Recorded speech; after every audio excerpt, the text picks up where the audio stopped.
आणि बुलेटिनच्या सुरुवातीला राजकीय वर्तुळातून एक महत्त्वाची आणि मोठी बातमी। एकनाथ शिंदेंचे आणखी एक आमदार अडचणीत आलेले आहेत, ते त्यांच्या पीएमुळे। अर्जुन खोतकर यांच्या पीएवर खंडणीचा आरोप आहे।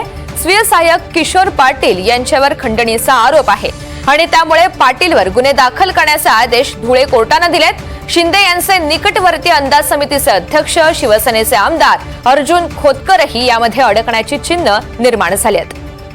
मोहसिन शेख आपल्या सोबत आहेत, अधिकची माहिती त्यांच्याकडून जाणून घेऊयात। मोहसिन, आता शिंदेंचे आणखी एक आमदार अडचणीत आलेले आहेत, ते पण त्यांच्या पीएमुळे। नेमकं कारण काय आणि कोर्टाने या संदर्भात काय सांगितलंय?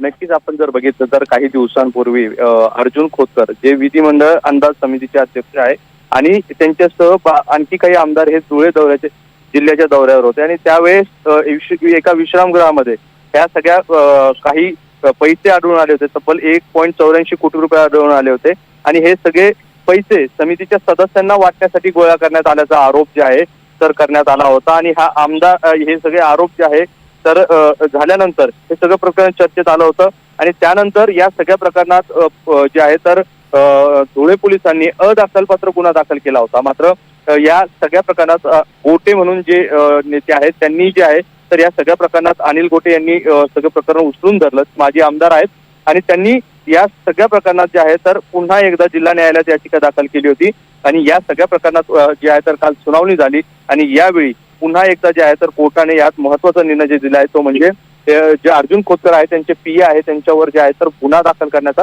खंडणीचा गुन्हा दाखल करण्याचे जे आहे तर आदेश दिलेले आहे। त्यामुळे या सगळ्या प्रकरणात आता अर्जुन खोतकर यांची अडचण वाढताना आपल्याला पाहायला मिळते।